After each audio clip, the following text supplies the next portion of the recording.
Ano nga ba ang ibig sabihin ng mga nakikita nyong red and green dyan sa mga stock market? Ang green ay bullish candlestick. Kapag ganyan, ang market ay paakyat dahil ang bull kung umatake ay paakyat.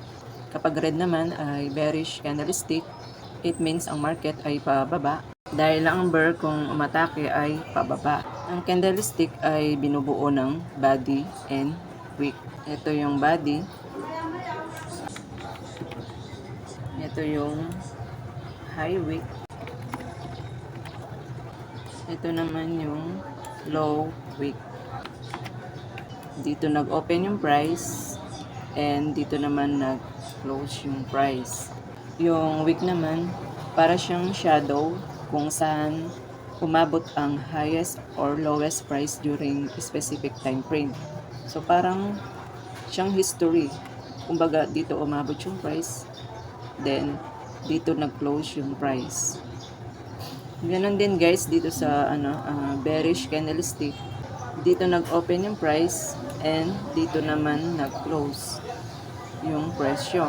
So bawat candlestick nagko-close ng 15 minutes, 30 minutes, 1 hour, or depende kung anong type of trader. Heto pala yung mga buyers and heto naman yung mga sellers.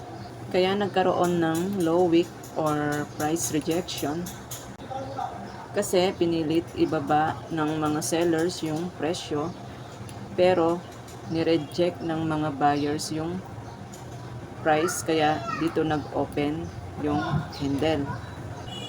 Then ito namang high wick, ganon din, pinilit iakyat ng mga buyers yung presyo pero ni-reject ng mga sellers kaya dito nag-close yung price. So dito guys, naglalabanan yung buyers and sellers. So dito sa nabuong candlesticks, bali dito nanalo yung mga buyers. Kung nag-buy ka, nanalo ang trade mo, pero kung nag-sell ka, talo ang trade mo. So ganun siya gumagana. And meron din palang iba't ibang klaseng mga nabubuong candlestick. So sa next topic na lang natin yan guys, i-discuss ko sa inyo.